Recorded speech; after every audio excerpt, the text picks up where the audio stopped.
Hey everyone, welcome back to our channel. If you're new here, please subscribe. I'd really love that. If you're returning, how you doing? What we're going to be talking about today is about the release of the Israeli hostages. On October 7th, 2023, it was a day that shattered lives and ignited a war. Hamas militants stormed southern Israel, taking the lives of about 1,200 people, mostly civilians, and abducting about 251 hostages into the Gaza Strip. Before I go any further, I have pulled all of my information from very public resources. Please do your own research and form your own opinions, okay? This video is for informational and educational purposes only, okay? And regardless of how you feel about Israel or religion, this video is in support of the innocent, okay?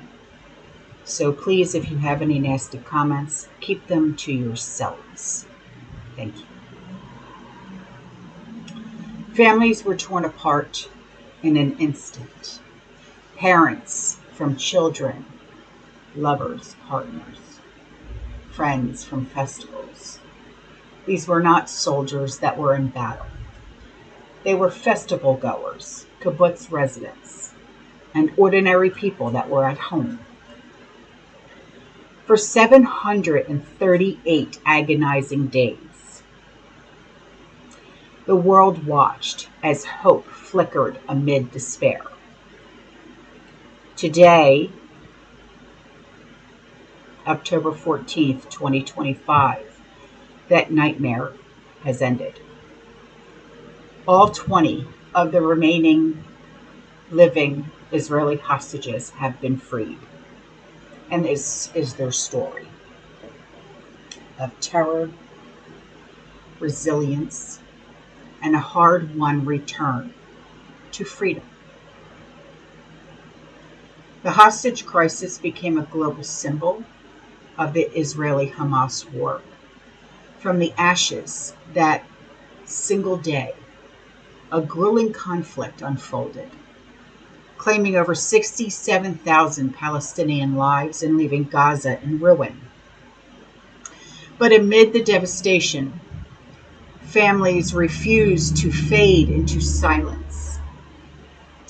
Every Saturday, thousands gathered at hostages and missing family forum vigils, chanting, "Bring them home now."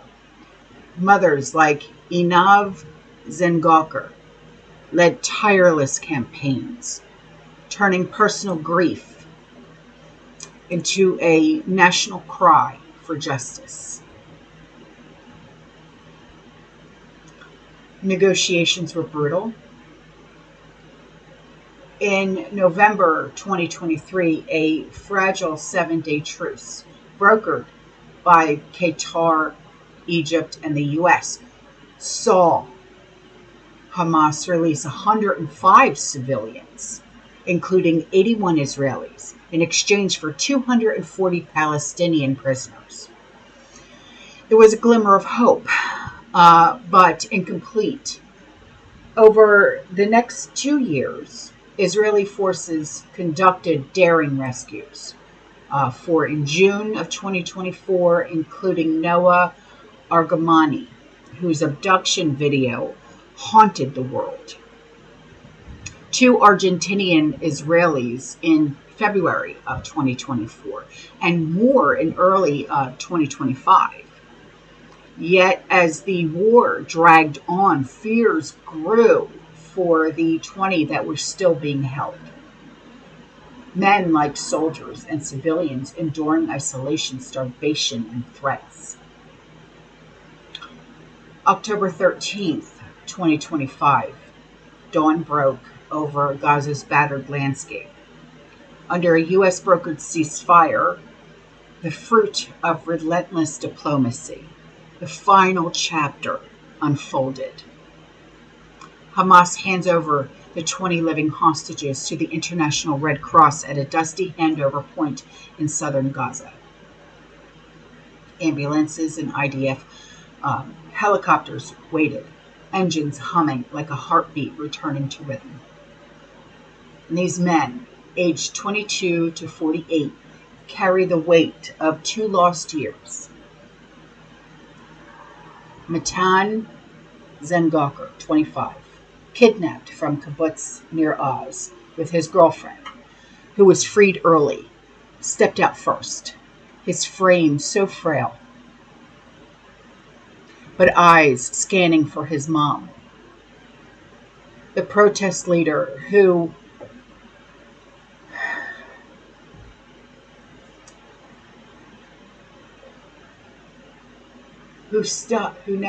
never stopped fighting. She waits at the base, hands trembling, whispering, "My boy, my boy."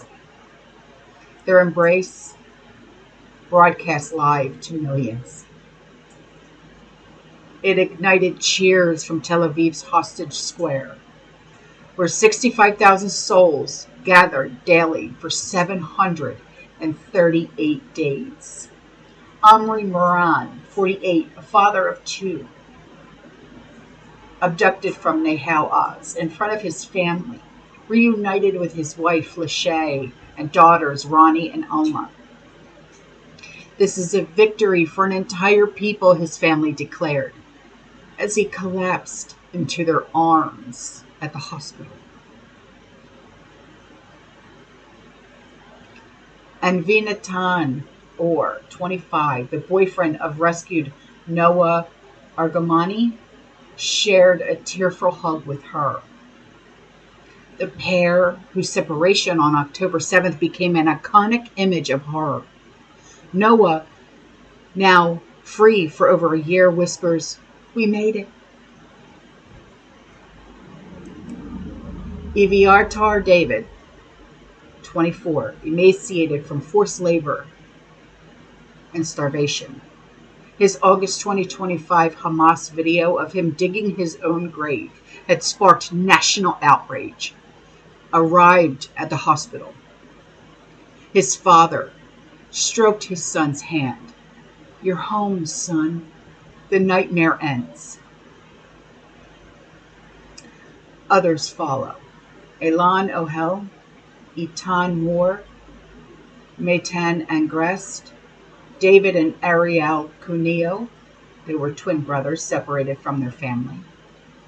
Ziv and Gali Berman, soccer fans. They were wearing Maccabi Tel Aviv shirts in defiance. Yosef Chaim Ohana, and more. Medical teams noted malnutrition, trauma, but spirits were unbroken. Many had smuggled messages of love, sustaining each other in the dark.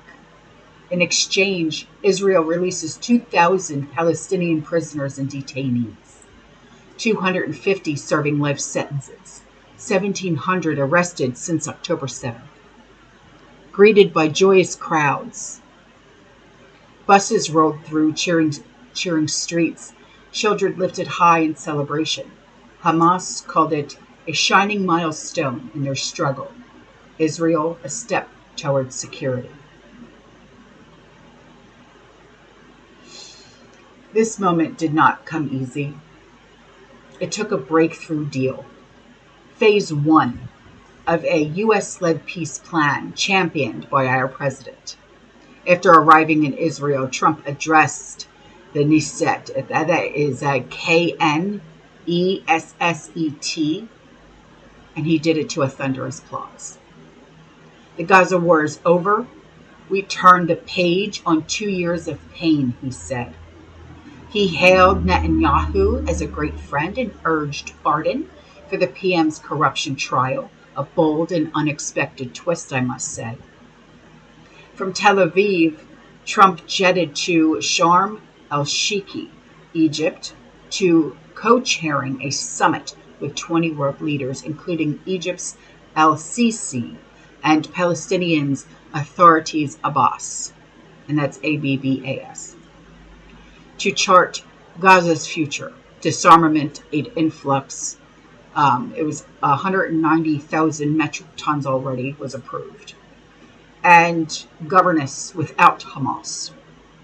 Qatar, Egypt, and Turkey mediated, building on prior truces. Biden commended Trump, saying the Middle East is on a path to peace. We can only hope that it stays that way, yes. But shadows will still linger.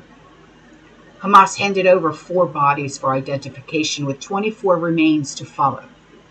Now, phase 2, Hamas's full disarmament and Gaza's rebuilding remains uncharted, with Israel vowing no return to October 7th. For now, the guns are silent, aid trucks are rolling in, and displaced Gazans trek home through rubble.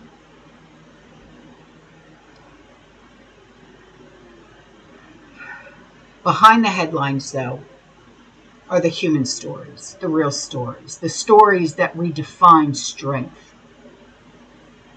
Etan Moore, he met his parents for the first time since captivity, and their tears a flood of relief.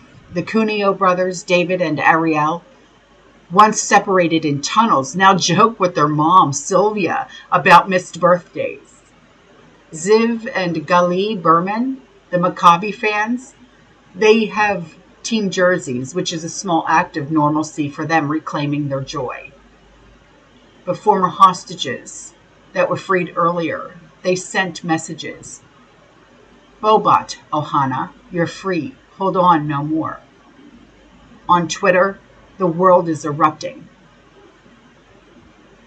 It's pure emotion. One user posted, sharing a viral embrace. Another one said, Trump's deal frees the last hostages. Peace feels possible. For Palestinians freed, it's rebirth too. Embracing children in Khan Yunis, vowing to rebuild. Yet the scars will run deep forever. Therapists are bracing for PTSD waves. Gaza hungers for reconstruction. As one freed hostage, Eviatar David, told reporters, we survived hell. Now let's build heaven for everyone. Right on. The freeing of these 20 souls isn't just an end. It's a beginning. It's a beginning. After 738 days of darkness, light has broken through. And it reminds us, in the face of unimaginable loss, humanity endures. Families will heal. Nations will negotiate. And hope, as fragile as it is, flickers brighter. To the hostages, welcome home. And to the world, let this be the dawn of lasting peace. That's all I have for today's video. I will see you in the next one. You stay safe. You stay positive. You keep prepping.